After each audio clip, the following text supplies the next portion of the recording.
Hi everyone, how are you guys doing? Welcome to Clash Talk Volume 1, presented by Dominant Brigade with today's your host, myself, Putra. Yes, and we're going to have fun and interesting discussion about design and well-crafted insight from the creatives in the industry and the community. Before we are going too far with our guest boy today, I'm just gonna ask you, how you guys been hanging so far? I hope we're all still having a blessing time working at home, and you guys stay clean, stay hydrated, stay safe, and most importantly, stay at home to do whatever you do at home. Okay? Okay, gue bakal ngobrol abis ini sama temen gue, mentor gue, abang gue, kakak gue, bisa dibilang seseorang yang udah ngerti desain, seseorang yang udah di industri yang udah lama, dan bisa gue bilang dia adalah salah satu orang dan punya studio yang punya karakteristik desain dan actually have a really amazing work. Oke, Oke, sebelum gue undang bintang tamu kali ini, mungkin kita juga sering ngeliat ya dari semua iklan, design, and every single thing that we can have that they have a really good design and concepts. Dan di sini yang akan gue bahas adalah insight dari desain kreatif industri dan bagaimana sudut pandang seorang creative director di suatu studio di Jakarta untuk mulai presenting designs, presenting ideas dan segalanya di sini gitu. Without further ado, mungkin sebentar lagi akan kita. Ya udah. Selamat malam. Mas Eto, apa kabar nih? Baik, Bud. Ngobrol juga kita akhirnya nih ya. Mas Eto sehat? Alhamdulillah. Alhamdulillah ya, sehat ya. Tahu sih agak-agak kayak masuk angin doang gue nih sekarang. Aduh, kenapa tuh? Tahu nih. Aduh, udah makan kan? Udah buka puasa kan? Udah dong. Udah ya, oke siap. Mas Eto. Thank you ya. Maksudnya Dominat udah ngajak-ngajak gue buat sharing-sharing nih. Putra, Mas Dila, Mas Kesong, Mas Naya, semua tim Brigade. Thank you ya. Thank you Mas Eto. Ika. Kita mulai aja nih obrolan seru kita, ceritanya nggak nih Tok? Ya, ngobrolin apa nih? Ceritanya kita mau ngobrolin, gue udah ngepin beberapa pertanyaan sih. Sebenarnya pengen tahu aja nih apa insight dan pandangan dari Mas Eto nih tentang semua ini yang akan gue tanyain ke lo nih. Ya ceritanya gitu. Oke, kita mulai ya. First question nih Mas Eto nih. Iya. Boleh introduce dulu nih Mas Eto, siapa, dari mana, gimana ceritanya, kok bisa diundang ke sini itu gimana ya? Nah itu gue juga nggak tahu tuh. Gue Seto, co-founder sama creative director dari satu kolektif. Itu kolektif tuh independent studio di Jakarta, gitu. Oke. Further ado, Mas Seto dari satu kolektif nih ya ceritanya. Gue pengen langsung bongkar aja dari awal nih. How long have you been in the industry, Mas Seto? Kalau profesional mungkin 13 tahun ya. Jadi dari 2007-an. Iya, 2007-an tuh gue kayak udah mendekati beres kuliah terus sambil freelancer lah gitu. 13 tahun. Oke. Nah, profesional di sini menurut lo tuh in terms of apa? Setelah lo bikin studio kah? Atau professional in a way lo bekerja dengan commercial company kah? Atau gimana tuh? Saat enggak sih, maksudnya gue ngerasa itu emang gue udah di dalam industri gitu. Awal-awal tuh gue sebenarnya gue udah dari SMA. Kalau misalkan gue mau gue tarik mundur ya, maksudnya gue pertama kali gue tahu oh ini graphic design tuh ini ya ternyata gitu. Itu sebenarnya gue dari SMA gitu awalnya. Emang dari awal dulu emang ya belajar tahu graphic design, ternyata oh ada ilmu yang namanya graphic design. Yang awalnya gue cuma ya ikut senior gue di komplek lah dulu gitu. Jadi emang Karena komplek lo semuanya siapa? Desainer. kagak, aman gue biasa gitu dulu kan ngeband kan, ngepang lah hardcore gitu kan. Hmm. Ya biasa main ke rumah mereka gitu, mereka lagi kayak banyak majalah kan, banyak zin, banyak kayak kaset-kaset. Nah gue ngeliat grafik-grafiknya dari situ gitu. Terus awal ya ngeliat mereka sablon, terus diajak ke nonton acara dan segala macem. Di situ gue ngeliat gitu, oh ternyata akhirnya di situ gue lumayan terinspirasi tuh gitu dengan gue ngelihat banyak referensi dari mereka ya, maksudnya dari waktu itu awalnya dari punk sama hardcore lah. Oke, jadi sebelum ke situ maksud gue, jadi ada big impact dari scene itu ya, punk dan hardcore itu yang memang udah ada di jiwanya Mas Seto nih ya. Enggak, karena Ceritain emang juga dulu ya. awalnya di komplek emang gara-gara abang-abangan aja dulu sih. Oh gitu. Ya.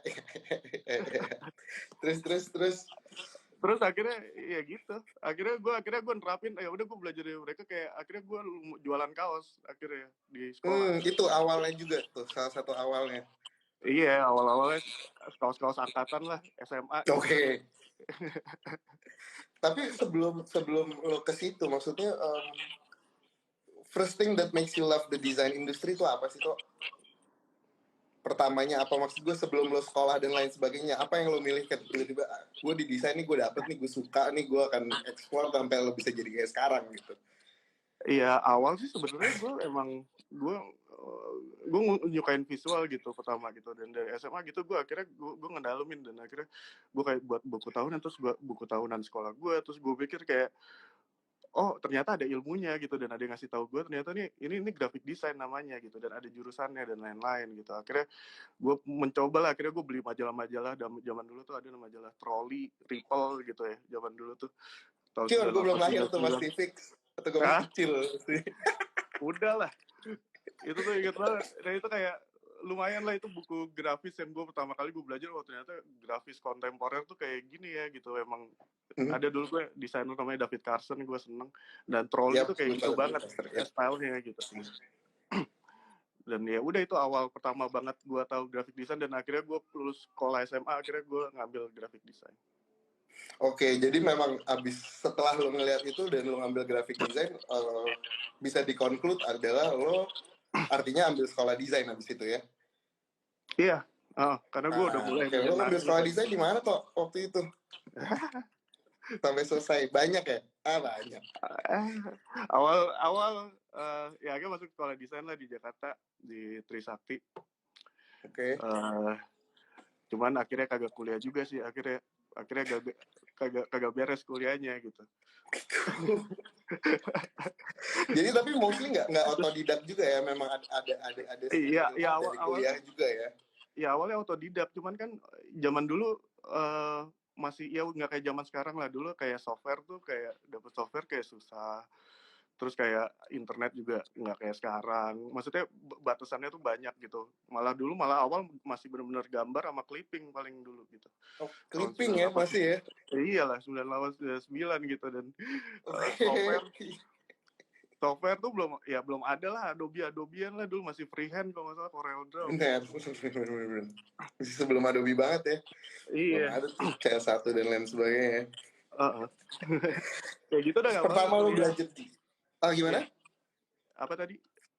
Sekolah. Pertama lo belajar desain gitu ya di kampus ataupun lo dari lewat komplek dengan teman-teman lo yang tadi gitu. Kendala lo di awal pada saat dulu back then gitu, itu apa sih toh? Misalkan apakah dari karena dulu belum ada internet kah, atau referensi yang kurang banyak kah, atau gimana tuh? Ya kalau source informasi udah jelas jarang banget gitu. Betul. Kalau gue ngomongin hardware tools juga susah. Dulu di rumah bokap cuma punya satu komputer gitu, dan itu cuma buat ngetik, nggak bisa buat ngedesain. Paling Paint bisa lah gitu. Jadi gue nggak bisa download apa-apa gitu. Ujung-ujungnya gue mau nggak mau gue berharap sama kampus gue kan. Di kampus ada Corel Draw, cuma jatah lu buat belajar itu cuma 1 jam. Jadi ibaratnya lu lagi 1 jam? iya, jadi lu lagi asik-asik bikin logo, udah ngantri di belakang tuh, udah kayak di kasir Indomart tuh, panjang banget. Padahal lagi eh, lagi bener-bener tanggung gitu kan, ya udah gitu. Terus Hmm, habis itu ya jaringan internet ya jelas lah ya harus dulu paling ke warnet lah kalau misalkan mau agak kira-kira lumayan stabil. Kalau nggak emang ke rumah teman-teman yang emang punya komputernya lumayan gitu, kalau nggak ke kosan temen gitu gitu. ya, Jadi ya, kalau ya. bahas kuliah lagi, dari kemarin gue kuliah, yang gue mau bahas yang tadi lagi kuliah ya, kuliah gue ke Trisakti, terus akhirnya gue vakum 2 tahun. 2 tahun gue vakum dari graphic design, abis itu Mhm. gue ngambil diploma graphic design. Oke. Abis gue diploma graphic design, gue nerusin S1. S1 gue gambar, justru lukis, ilustrasi. Ilustrasi total, Iya, bukan yang sebagai desain komunikasi visual enggak, as in general, enggak. enggak. S1 gue udah Oke. bener-bener nggak megang komputer, gue udah bener-bener gambar. Oh, ilustrasi ya justru ya. Iya, Oke. Terus iya. dari belakang situ dulu bisa lo bilang yang paling lo inget your first client yang paling lo inget as in pekerjaan komersial yang lo dibayar secara desain itu apa? Lo inget nggak? Yang kapan nih, tahun berapa? Dari lo selesai lo kuliah itu lo ambil S1 segala macam, lo Oh, mulai ngajar ke bekerja in professional way menurut oh, lo, itu first itu client lo inget nggak apa? Yang paling benar-benar nggak bisa lo lupain sampai sekarang dan lain sebagainya itu inget nggak lo? itu panjang Put, sebenarnya Put. Itu gue belum Gitu jadi, ya? gue selesai kuliah gue nggak jadi graphic designer justru. Oh gitu? Iya, gue awal tuh ya gue kan berarti sarjana, ijazah yang gue pegang kan gambar kan, lukis gitu. Gue emang akhirnya ya udah gue ngelamar gitu kan, jarang gitu ya, maksudnya yang in house emang ilustrator gitu. Akhirnya gue susah dapat kerja. Akhirnya gue larilah ke PH. Oke. Akhirnya gue ketemu lah Mas Ade Sibro dan lain-lain. Wah, oh itu juga lo pertama ketemu tuh sama Mas Adi ya? Iya, justru Shout gue out Mas Adi sih awalnya, bro. iya, akhirnya jadi storyboard artis gue, gambar Oke. storyboard, gambar Iya, iya, iya. storyboard, ternyata kurang bagus, akhirnya gue jadi PA, jadi produser asisten. Habis itu gue tuh dalam hati gue, wah kayaknya gue udah nggak jago-jago banget gambar gitu. Akhirnya gue pengen ke graphic design. Akhirnya ada temen ya, si Kims akhirnya nelfon gitu, dia pengen bikin majalah, namanya Oh, Jack waktu itu. Sub Magazine Sub Cult Sap gitu. ya sebelumnya ya. Iya. Oh itu juga ada campur tangan Mas Eto ya di situ ya, sama Kim ya. Iya, dari awal lah itu, waktu itu Kips Oke. ngajak buat bikin sub gitu.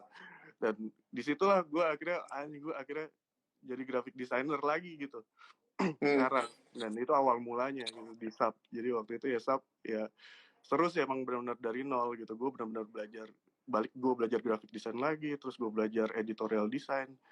Nah di situ rame-rame, dan gue akhirnya ketemu tim yang emang kolaborasinya seru waktu itu gitu. Ada Kim, Regan, ada Krisna, anak-anak Daily Whatnot dulu gitu. Iya, iya, iya. Ada Wah, Dadian. abang-abangan semua tuh ya. Jadi seru gitu. Jadi akhirnya ya udah, akhirnya bikin sub itu. Habis itu gue lanjut dari sub, akhirnya dari berapa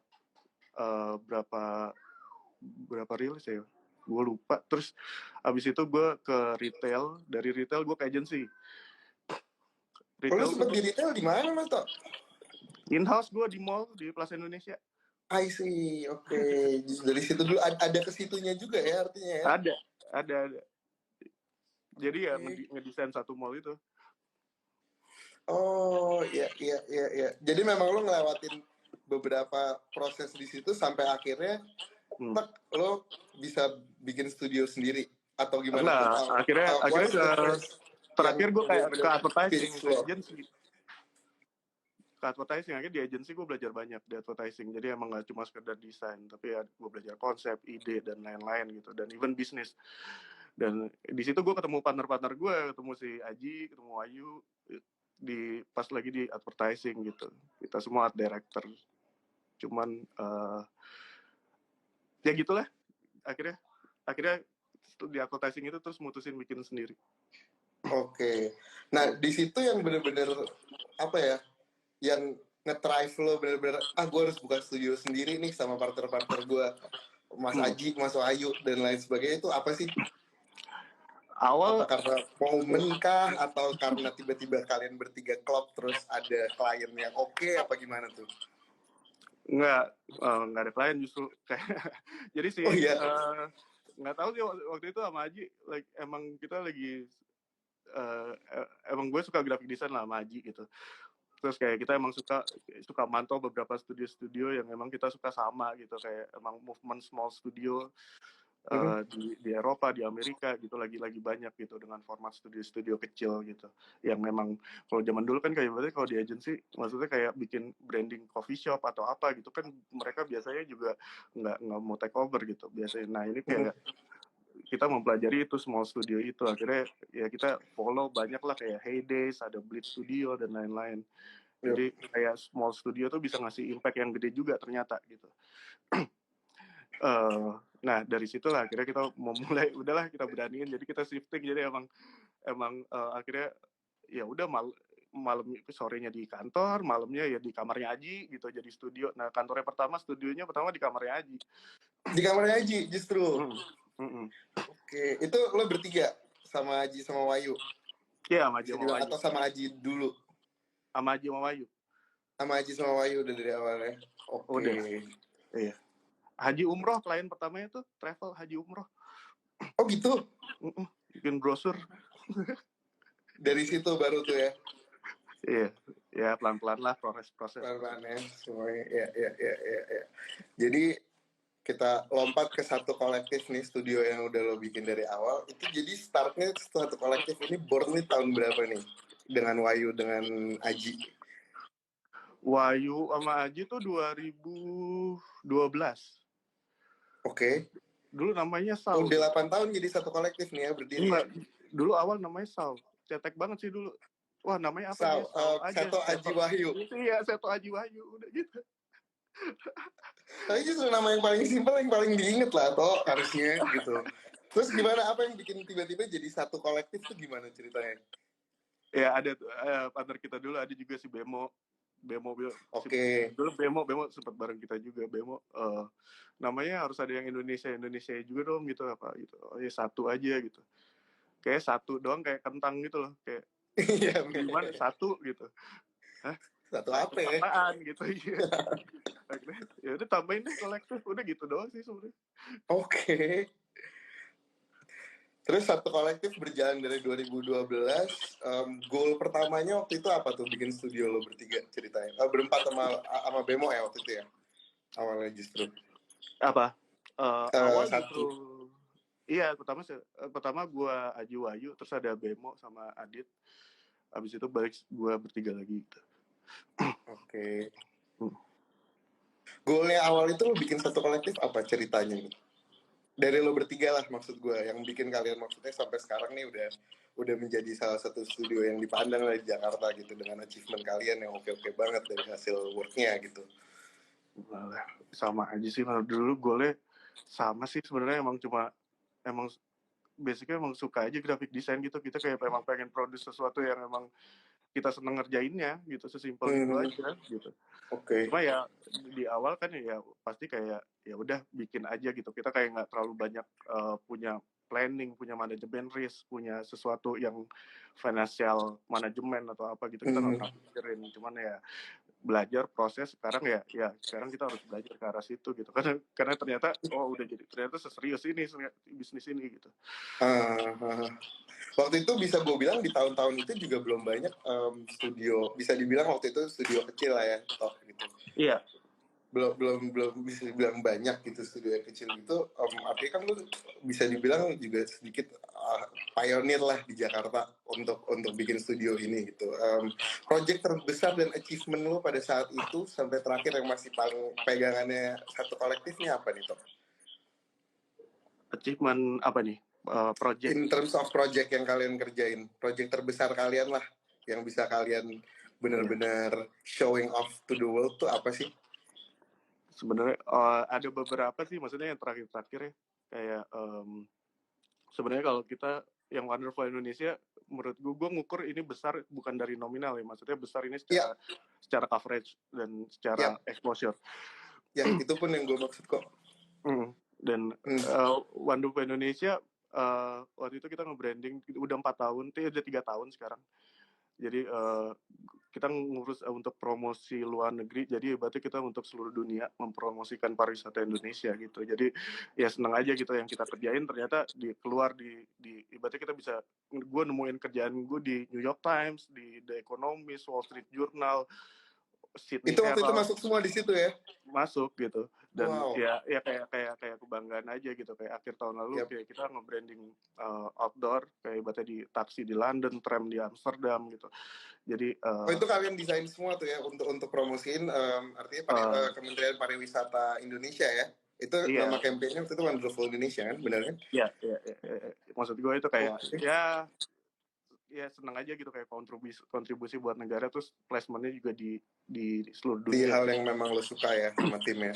Iya, terus ada beberapa project lagi yang gue suka banget gitu, kayak Archipelago Festival misalnya Oke.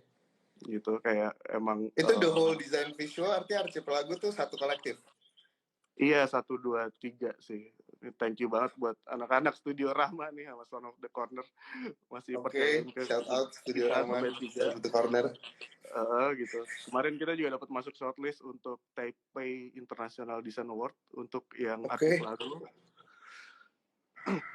Untuk yang Archipelago Festival, yang menarik juga ntar yang upcoming project ini, logo dan branding untuk skalanya nasional, dan bentar lagi rilis kayaknya, mudah-mudahan. Masih Kayak, confidential ya, nggak usah dikasih tahu, ntar lihat aja ya. iya. Oke, kita lanjut toh. Di platform internet nih, menurut lo nih buat satu kolektif nih, lo bisa survive di platform itu juga, itu gimana sih caranya? Platform internet. Apakah satu kolektif pasti maksud gue punya profile Behance kah, atau design art, atau mungkin di Instagram dan lain sebagainya? Apakah itu gimana tuh? Penting banget sih. Kita lumayan agak telat untuk di Behance malah. Jadi Oh sekarang ya? kita kalau Instagram udah pastilah efektif banget gitu. Dan web juga pasti untuk end of sales efektif gitu. Karena orang biasanya Instagram tuh untuk lebih ke showcasing sih. Kayak kita nge-showcase kerjaan kita, habis itu Iya, kalau jadi emang kayak orang galeri ya sebenarnya. kayak gallery, terus kayak emang kalau orang minat dia ke website untuk nyari tahu service kita apa, dia nanya lebih jauh gitu-gitu. Ya dua channel itu sih sebenarnya. Oke. Terus proses kreatif nih. Kalau sama Mas Eto sama tim satu tuh biasanya gimana sih? Start from gimana? Boleh nggak sih ceritain buat semuanya? Start memulai project gitu. Ya. Sebenarnya kalau dari kalau studio format kita tuh ada beberapa divisi gitu. Ada account, ada planner, ada kreatif. Oke.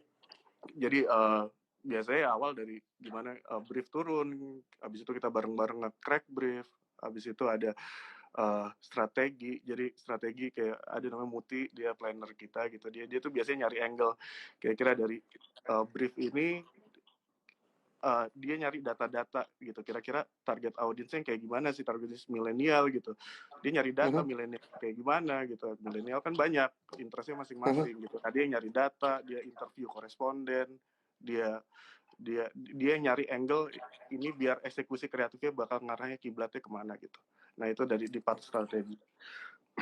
Habis itu masuk ke tahap observasi. Biasanya observasi itu kita bikin namanya brand archetype lah, kayak atau roadmap. Namanya apa, sorry? Namanya brand archetype kalau nggak roadmap gitu. Oke. Jadi emang roadmap abis ini apa, nextnya apa yang kita lakuin gitu. Nextnya apakah outputnya bakal mau ada poster, atau mau ada buku, atau mau ada billboard, mau apa-apanya. Shopping listnya itu di situ kita habis dari situ langsung brainstorming udah lebih masuk ke idea. Jadi yang Muti buat tadi gitu, data-data itu kayak kita goreng aja di brainstorming itu gitu. Sama kita udah nentuin, kita udah nge-define apa yang kita mau pakai formnya gitu. Nah, di situ lah digodok di brainstorming, langsung bikin prototyping di situ trial error, dari trial error kita masuk ke tes. Di tes itu ya udah lebih ke survei, verifikasi ini kira-kira works apa enggak desainnya gitu-gitu. Jadi mostly idea and brief itu sebenarnya awal dari lo dan Aji dan Wahyu. Apa dari lo dulu baru di brainstorm bersama tim atau gimana? Biasanya bareng-bareng sih, karena brief Justru itu bareng-bareng ya. justru bareng-bareng, dan kuncinya menurut gue di brainstorming, dan menurut gue brainstorming tuh penting banget, dan observasi itu penting gitu. Dan kadang-kadang kita banyak mencepelin kayak udahlah nggak usah pakai brainstorming apa segala macam. Dan menurut gue kita butuh banyak opini buat, atau kita butuh banyak sanggahan untuk bikin sesuatu ini jadi kuat gitu, ide ini jadi kuat. Jadi nggak bisa jadi dari satu perspektif orang doang gitu. Makanya itu pentingnya brainstorming menurut gue. Oke. Sekarang kalau kita bicarain untuk urusan brainstorming, how do you brief your colleague? Maksud gue nggak colleague juga ya, teman-teman kerja di luar Aji dan Wahyu gitu, lo sebagai creative director, itu kan pasti lo yang nge-brief nih. Gitu, stepnya seperti tadi kah aja atau memang ada resep dari Seto dulu nih buat ke tim sebelum mulai project sesuatu kah? Enggak sih, sebenarnya kalau part creative director tuh ya menurut gue biasanya anak-anak ya udah mereka brainstorming, kasih ide yang liar-liar. Ada tugas gue adalah sebenarnya yang magerin sebenarnya. Oke, kalau nggak justru seliar itu ya dari semuanya ya, dari tim ya. Iya, justru tugas gue creative director adalah ini sesuai sama objektif, sesuai sama brief. Gue harus magerin, gue harus ngerakit. Jadi berarti dari ide-ide semua orang harus dirakit jadi satu. Ya bikin format yang emang ya udah ini yang paling benar gitu. Kayak tugas creative director sih itu sih sebenarnya, ngerakit semuanya jadi satu. Sampai itu menjadi udah jalan sebagai project itu jalan sama satu kolektif dan sama semua ya artinya ya. Iya. Oke. Nah, abis itu kan Instagram muncul dan lain sebagainya dan banyak studio-studio baru nih yang datang bikin A, bikin B, bikin C ke klien lain yang bisa mereka showcase gitu segala macam. Buat satu kolektif dan buat Seto, apakah itu sebuah threat atau gimana menurut lo dengan adanya Instagram dan studio-studio kecil baru dari teman-teman yang lain nih? Enggak sih, kalau gue malah bagus banget malah menurut gue, karena itu kelihatan gitu industrinya jadi lebih maju karena ada studio-studio baru gitu. Dan gue ngelihat semua studio pasti karakternya beda-beda dan market dia beda-beda. Jadi gue ngerasa market ini bisa lebih luas lagi gitu. Dan studio banyak ini ngebentuk ekosistem yang kuat gitu di graphic design menurut gue, karena industrinya jadi tambah rame, jadi ekosistemnya kuat. Dan harapan gue sih banget jadi kayak standar profesi graphic design tuh lumayan kelihatan gitu, lumayan dihargain lah gitu kalau misalkan standarnya juga naik dan Dari impactnya bagus Indonesia buat. artinya bisa dibilang untuk ngasih lihat ke global ya. Iya, yang penting kita kan bentuk ekosistem itu sih sebenarnya. Makanya butuh banget banyak studio. Jadi soalnya graphic designer tuh lulusan graphic designer tuh banyak gitu. Tapi kalau ditambah studio banyak tuh jadi lapangan kerja juga banyak lagi kebuka gitu. Iya. Lalu gue lanjutin lagi soal studio nih yang Serius jadi banget ya? menarik. Kenapa? Iya, ini Serius kita banget agak nih. bercandain dikit sekarang nih. Iya ini. Baba Aji tuh siapa sih, Tok? Ya. Nonton nggak nih dia? Mana nih Baba Aji? Senpai. Senpai dia ya? Iya. Senpai ya? Kita ngomongin lagi nih, studio yang tiap harinya lo harus ketemu dengan kata-kata kreatif, brief, kreatif. Dan menurut lo, kreatif tuh gimana sih gitu? What's the bullshit dengan there's nothing new under the sun tuh apa bullshit itu gitu? Aduh. Relatif dengan realita kreatif sekarang tuh kayak apa sih maksud lo gitu? Gue pengen tahu dari sudut pandang lo aja gitu. Masuk tuh ya kata-kata itu akhirnya ya. Harus, iyalah, kata-kata itu kan lagi in tuh ceritanya. Iya. Pesan sponsor.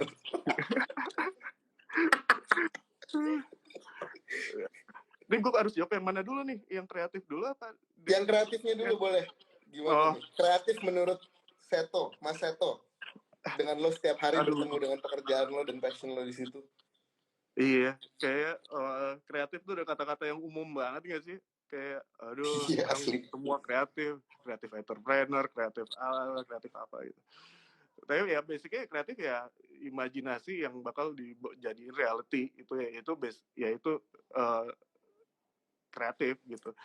Cuman buat masuk ke situ kan sebenarnya lebih banyak lagi, kayak ada teori-teori kayak creative thinking atau thinking process yang gitu-gitu untuk jadi sesuatu ini jadi kreatif gitu, jadi reality yang bisa dilihat, bisa dicium dan bisa dirasa gitu. Dan menurut gue ya kadang-kadang orang nggak tahu kalau di tengah-tengah ini sebenarnya ada thinking process yang memang harus dilaluin gitu sampai menjadi sesuatu yang kreatif gitu.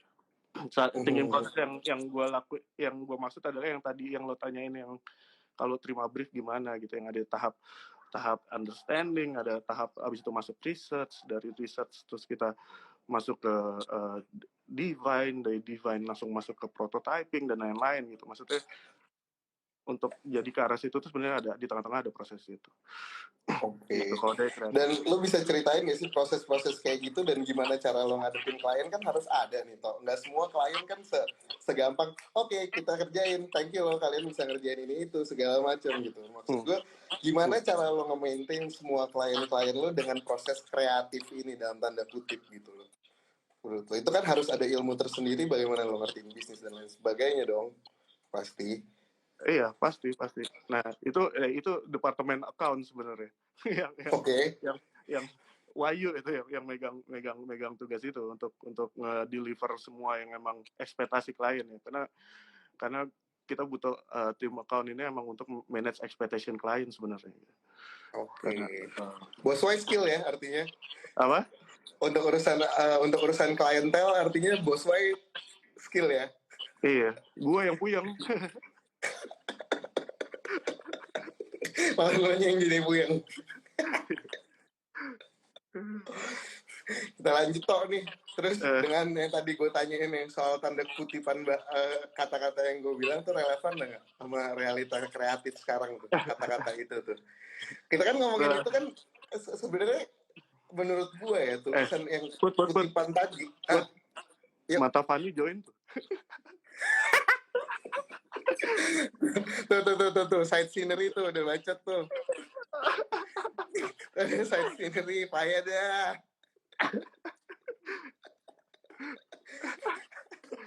Relevan gak toh jadi toh?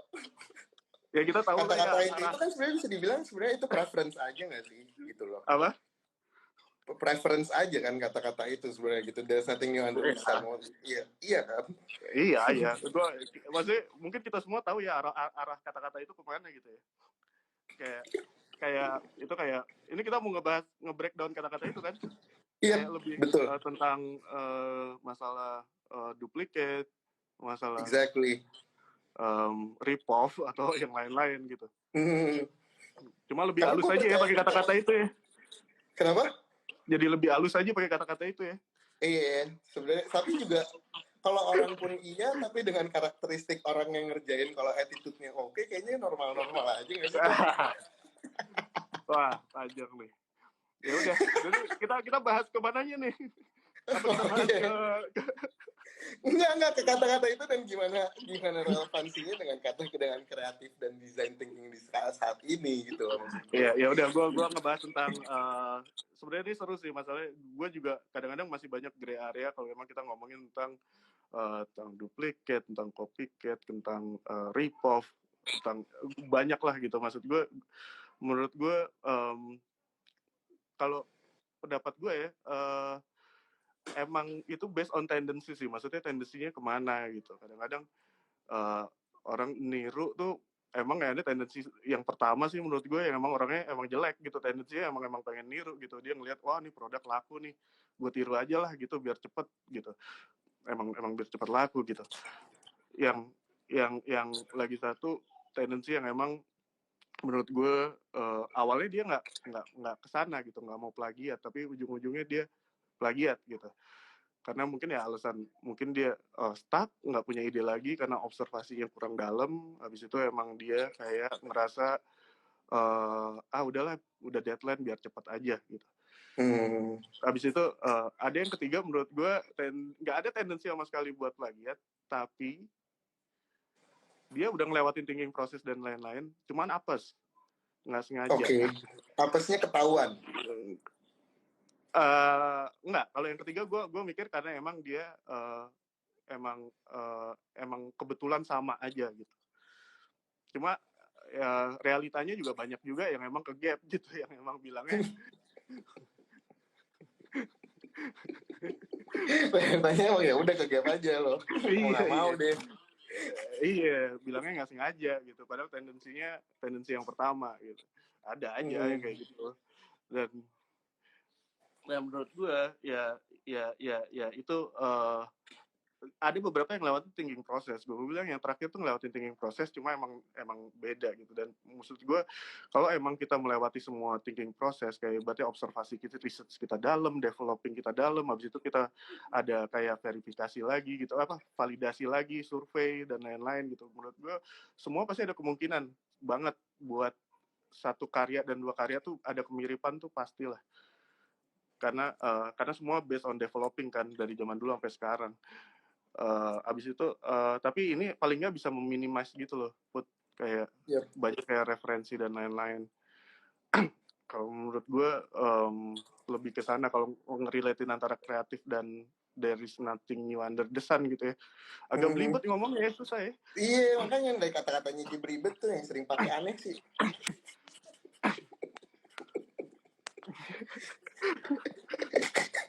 Iya. Menurut gue itulah, kalau gue yakin satu kolektif juga karya-karyanya pasti ada yang sama gitu, di mana gue nggak tahu gitu. Kita nggak ada dan gue bisa ngeliat sih masih indikasi orang yang emang niat buat jiplak atau enggak, dan itu kelihatan. Dan menurut gue sekarang yang kita punya ya, nah ini nih gue mau ngebahas lebih jauh, dan menurut gue ini gue masih penasaran, dan gue kalau misalnya ada forum lagi gue pengen ngebahas gitu masalah ini sebenarnya, Put. Kayak kayak menurut gue kayak intellectual property kita tuh emang harus dilindungi gitu. Ini kan kekayaan intelektual kan, maksudnya desain, kreatif, apa gitu. Nah, menurut gue sosialisasi tentang hak cipta dan lain-lain tuh kayak kita belum awam gitu ya. Jauh banget sama di luar negeri ya toh ya. Iya, jadi kita tuh kayak kadang-kadang kita nggak tahu batasan-batasan sampai mana gitu, dan nggak ngerasa dasar hukumnya nggak ada gitu, nggak bisa dilindungi gitu, nggak ada ukurannya ya berarti. Ya. Tapi dari kacamata lu sendiri untuk ngelihat dari kekayaan hak intelektual dan lain sebagainya gitu, sampai tahun sekarang, apakah menurut lu masih minimal di Indonesia? Apa tuh? Tentang hak intelektual dan tadi gitu, copywriting dari pekerjaan sebuah studio akan karyanya gitu. Ya jujur aja kayak misalkan yang sekarang satu gitu ya, kita nggak tahu dasar hukum tentang hak cipta itu apa gitu. Kita tahu kode etik, kita harus tahu gitu, kode etik bisnis, kode etik kita bergaul dan lain-lain. Cuma kalau secara dasar hukum kita nggak tahu gitu, dan ukurannya apa. Gue pernah ngobrol sama orang lawyer haki gitu ya. Siapa yang bisa nge-decide kalau emang ini plagiat atau enggak gitu. Dia bilang hakim, berarti kan subjektif kan gitu, maksudnya nggak ada dasar hukum ya, berarti ya hakim belum tentu tahu ini hakim bentuk juga bulat, belum tentu. Iya gitu. Ibaratnya kalau musik tuh ada 8 bar gitu ya yang dijadiin acuan misalkan. Nah kita tuh apa gitu, buletan, banyak banget buletan, beneran HI bulat, ya bulat ya kan? Desain lagi yang terlalu luas kan semuanya itu. Iya. Gitu sih menurut gue. Nah ini mungkin next forum seru sih dibahas nih. Oke, itu akan jadi note buat gue tuh, next session untuk ngomongin khusus ke situ ya. Gue bisa jadi lebih utarakan lagi apa yang gue pengen bilang. Satu nih, gue mau nanya lagi, Tok. Imagine the world sekarang nih 2020 nggak ada Instagram kayak 7-8 tahun yang lalu lah. Instagram berupa benar-benar personal, apa ya bisa gue bilang, benar-benar personal social media account gitu. Apakah desain benar bisa develop tanpa Instagram nggak menurut lo? Kalau di tahun sekarang Instagram nggak ada. Oh iya, ya jelas bisa lah. Bisa kan? Harusnya.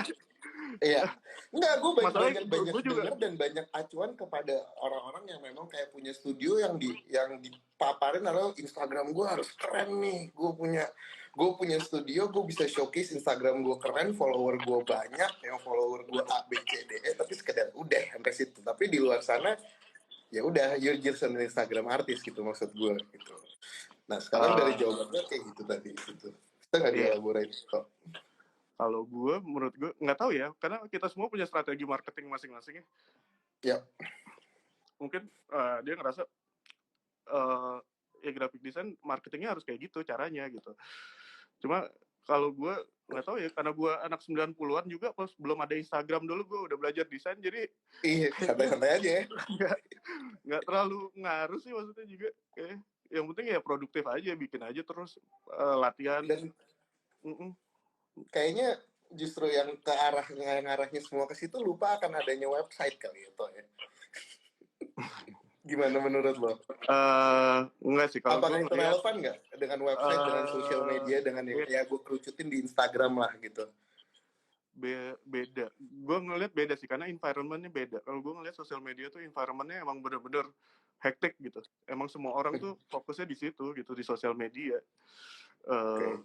Dari semua channel deh gitu, semuanya aktif di sosial media dibandingin ke website gitu. Orang karena gue nggak tahu ya, behaviornya emang udah kayak gitu. Jadi emang kenapa sosial media udah jadi sekarang jadi marketing platform yang paling efektif ya, karena orang ngabisin waktu paling banyak di situ.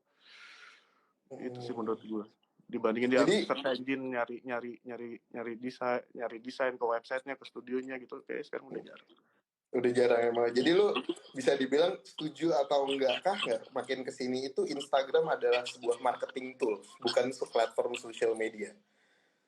Semua marketing tools, semua digital marketing sekarang. Pasti ke situ ya menurut lo ya. Jadi udah kata-kata itu sebuah platform social media, menurut lo udah enggak ya? Pasti itu sebuah marketing tools dari sesuatu ya. Akan lo bikin account di Instagram gitu maksud gue. Banget gitu. Karena menurut gue sekarang emang udah di era yang baru ya. Maksudnya kita sekarang udah masuk, ntar kita masuk abis pandemik nih, menurut gue nih sekarang udah revolusi, kita di puncak revolusi industri gitu. Menurut gue. Jadi emang semuanya ntar bakal shifting ke online. Jadi digital marketing tuh menurut gue bakal jadi platform, ya channel yang paling efektif sih di ntar gitu. Oke. Terus kita bicara ke situ, kalau menurut lo dari sebuah kreatif atau create nih gitu, the real content creator menurut lo tuh apa sih gitu loh di Instagram nih, di dunia Instagram nih? Content creator. Gue baru nggak lagi tadi lo mau ke ini ya, mau ke arah situ ya, ternyata Putih. Iya lagi, mau ke situ emang toh ujungnya gue pengen tahu aja, dan karena terlalu banyak orang-orang yang sepede itu menurut gue. Ini pede banget sih lo, iya nih gue content creator, padahal dia foto kucingnya lagi boker atau apa gitu, tuh content creator. Menurut gue ya elah tong kayak gitu maksud gue. Yang bisa disebut the real content creator tuh dari sisi mana menurut Mas Seto nih? Kan? punya followers kali ya. Balik lagi, jadi ujungnya kita bilang memang itu marketing tools ya. Ini mau jawaban serius apa lu mau kita ngebahas ke sana nih? Serius dulu deh, baru kita bahas ke sana. Iya. Nggak tahu sih, kalau menurut gue content creator menurut gue ya dia tahu lah demand audiensnya apa yang mau, dan dia udah menguasain tools. Habis itu konsistensi juga penting. Habis itu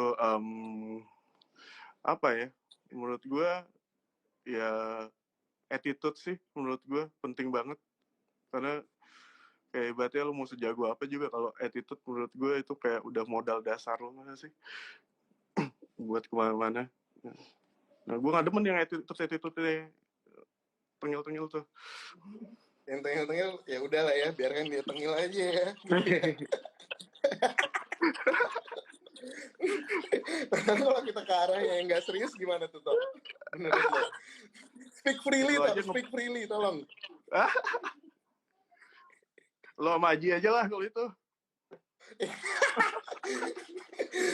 Tadi Aji sempat ngobrol sama gue sih, kalau ngomongin harus yang bercanda banget harus sama dia nih, sama lo ya ngepet.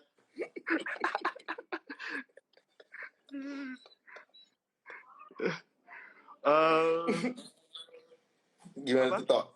Kalau dari sisi bercanda ya menurut lo nih, content creator apa sih gitu? Content creator ya, nggak tahu sih, gue juga bingung sih. Maksudnya content creator sekarang tuh banyak macam-macam banget gitu, dan kayak supply kontennya tuh kadang-kadang nggak semuanya juga penting gitu, kayak menurut gue. Dan foto tanaman sama frame di rumah ya. Iya, terus kayak pamer saldo gitu yang kaya-kayaan gitu, terus tapi yang konsum tuh gede gitu. Dan gue coba mempelajari sih, jadi semua konten tuh macam-macam menurut gue. Ada emang semua tuh ada yang konsum masing-masing gitu. Tapi kalau Dan kalau emang gue sih punya pengerucut audiens kemana mereka mau tuju sebenarnya. Kalau emang keluar iya. dari situ yang lolos aja artinya nggak sih? Ya mungkin kalau dia nggak kayak gitu, bener kata si Gary itu, kalau nggak tengil nggak bakal kita bahas di sini. Mungkin ya itu, mungkin juga strategi juga buat emang Iya, self jatuhnya self sebenarnya dia iya, self benar-benar self benar. self brandingnya kayak gitu mungkin ya gitu. Tebel muka juga harus kali ya. Kalau ketawa sih kan gue nanya. Kayak masker bengkoang dong. Lebih gimana?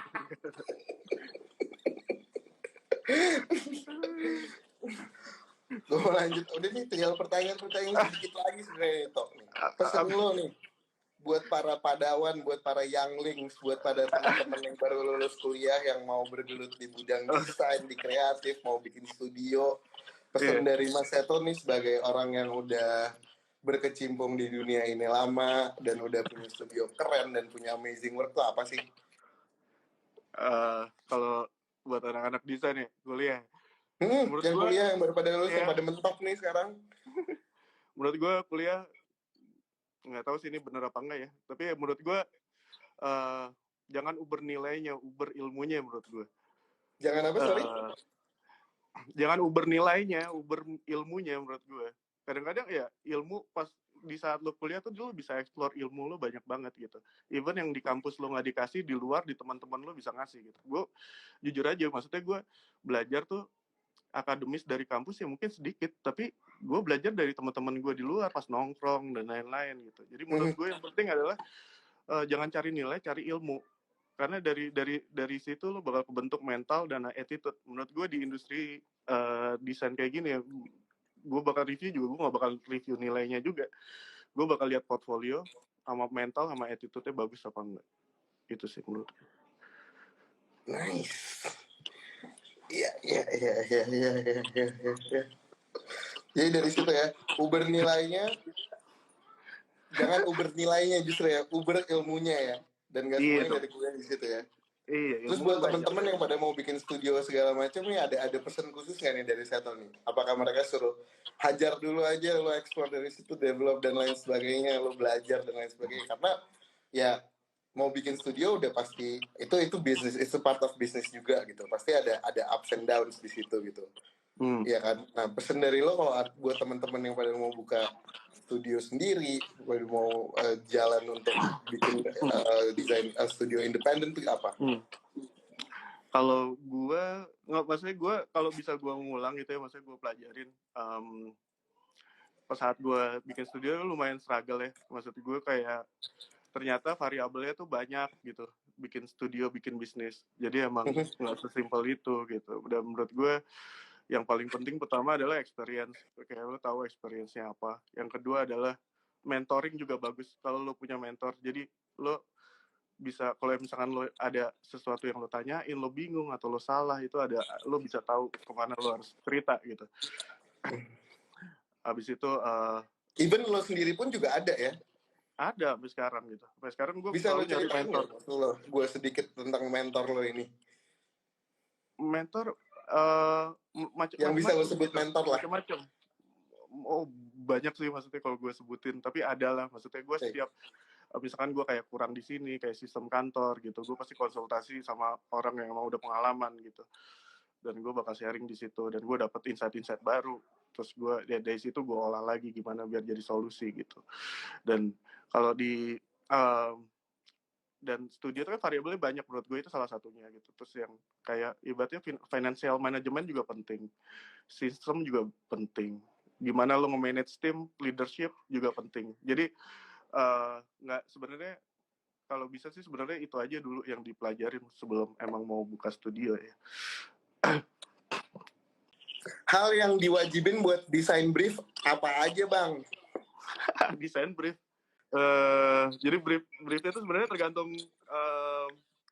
tergantung kliennya apa sih sebenarnya. Cuman biasanya yang gue pasti kalau brief ke klien, masukin step-stepnya dulu aja sih sebenarnya, kayak misalkan kayak brainstorming, terus kayak ideation, cari ide dulu gitu, habis itu nyari referensi kalau bisa banyak lah, jangan cuma satu ya, takutnya ya bakal jadi mirip-mirip sama yang lain gitu. Jadi emang nyari referensi yang banyak, habis itu nextnya coba ngedesain, desainnya bikin berapa option, ntar kita pilih lagi satu, dari satu diturunin lagi, dibikin lagi, dicabangin lagi, dibikin lagi, terus gitu sampai akhirnya nemu satu desain yang emang kuat banget dan kita lock gitu sih sebenarnya. Bagaimana lo menerima ide atau pendapat rekan lo di saat lo berpikir ide lo sangat bagus? Ada ego yang harus diminimalisir, bagaimana lo mengatasi itu? Ya itu yang gue bilang tadi, yang gue bilang brainstorming itu gitu, kayak lo nggak bisa ngambil sesuatu itu dari satu perspektif. Tim ya, intinya teamwork juga di situ ya. Jadi gue bisa bilang kalau ide yang kuat tuh ide yang nggak bisa didebat. Selama ide lo masih ada yang bisa debat, berarti ide lo nggak kuat-kuat banget gitu. Oke. Jadi prinsipnya itu, jadi emang ego sama harus agak toleransi lah, karena kita harus, itu yang harus kita tahan gitu, karena kita nggak tahu gitu kalau misalkan ternyata emang masukannya benar gitu, dan kalau ini diiniin mungkin bisa ya itu jawabannya gitu menurut gue. Oke. Tok, tadi buka puasa apaan, Tok? Apa ya tadi ya, nasi goreng. Oh, nih, seru nih dari Arya Sukanda nih. Gimana caranya bikin sebuah konten atau narasi yang nyampe ke audiens? Dan apa yang bikin desain atau produk kita stand out? Apa ya, banyak faktornya sih kalau kayak gitu, tergantung produknya apa. Tapi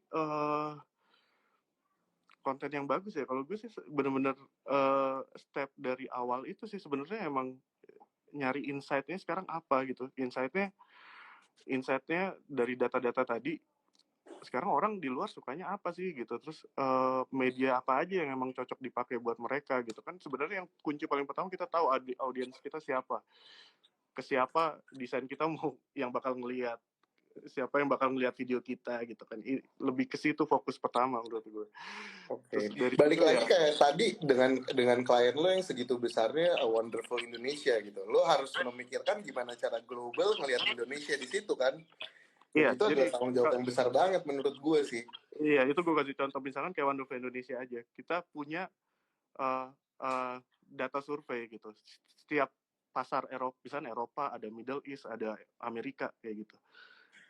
Kayak lo nggak bisa ngasih dari data survei ya, lo nggak bisa ngasih kayak gambar misalnya orang di Arab gitu, mereka tuh sukanya gambar kebun teh yang dingin-dingin, gambar pantai yang nggak ada. Gak mungkin ada gambar orang dan lain sebagainya kalau di Middle East dong. Apa?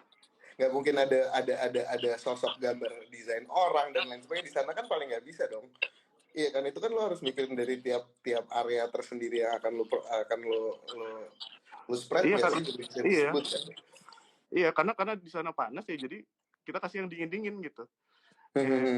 Puncak gitu, kawin kontrak ya. Sesimpel itu aja sebenarnya. Nggak tahu, bercanda gue. Yang jelas waktu itu kita buat semua ada target pasar. Misalnya Eropa dia sukanya culture sama makanan. Habis itu Amerika dia sukanya lebih ke nature gitu-gitu sih sebenarnya, sesuai target market. Tapi pada saat lo ngerjain itu untuk Wonderful Indonesia dan lo tahu akan lo publish ke beberapa negara dan lain sebagainya, apakah itu lo bikin sesuai geolocator dari tempat yang mau lo spread atau enggak tuh? Iya, karena demografik tuh menurut gue penting sih. Iya kan? Oke. Iya, kita harus tahu gitu, misalkan di sana emang orang sukanya apa yang emang dia biasa ekspektasi, dia mau ngelihat informasi apa yang mereka dia suka gitu. Dan menurut gue sekarang based on data itu kayak semua udah lumayan bisa memudahkan kita sih buat jadi nggak terlalu ngeraba-ngeraba gitu. Nah ini sih sebenarnya canggihnya era sekarang tuh sebenarnya udah bisa diilustrasiin gitu. Kayak gitu yang di mana, even sampai berapa kali klik, berapa kali, maksudnya audiensnya, trafficnya bisa dilihat dan lain-lain. Pertanyaan terakhir nih, gimana sih cara abang nyimbangin idealis yang abang buat ke konsumen tapi tetap memuaskan kedua belah pihak? Gimana?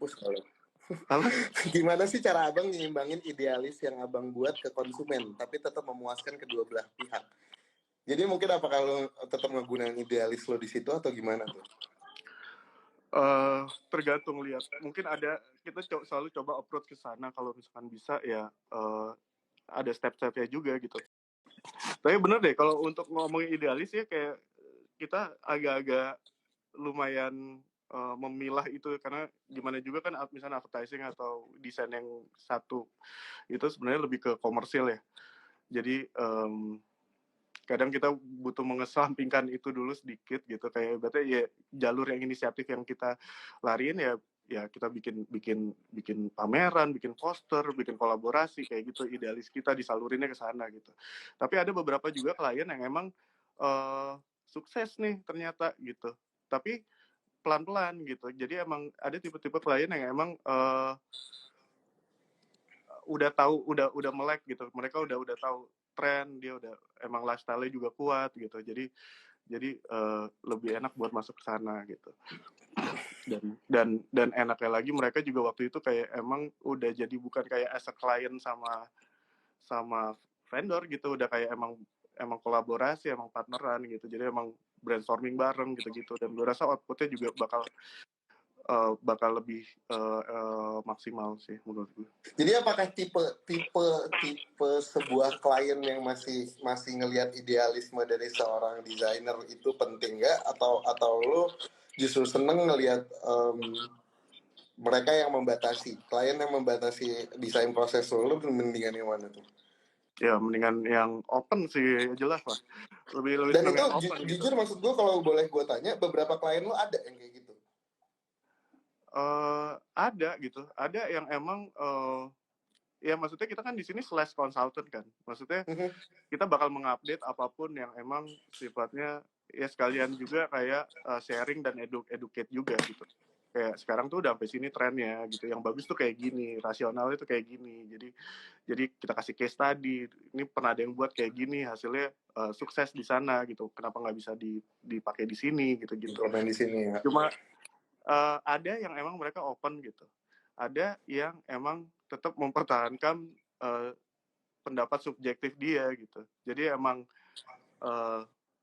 lebih nggak terima masukan, tapi emang menurut gue nggak suka yang itu, yang gue suka tuh yang ini tetap gitu. Gue kayak gini. Cuman yang ada aja yang kayak gitu. Cuma itu jadi challenge baru sih. Malah yang paling aneh nih, kita pernah tektokannya sama penasehat spiritual dukun gitu. Penasehat spiritual? Iya. Jadi yang bener kok. Iya. Sama dukun ya gitu. Jadi emang dia minta desain apa ya, flyer saya kayak yang di apa, gue pernah nonton Vice tuh yang dia, si witch yang di Romania atau apa, dia bikin pamflet sendiri. Apakah kayak gitu toh? Kalau sebuah paranormal minta desain tuh kayak apaan? Enggak, dia enggak. Maksudnya kliennya tuh ya ada lah ya, maksudnya kayak bokap gue juga kejawen gitu, kayak ada kepercayaan yang memang misalnya feng shui dan lain-lain gitu. Yep.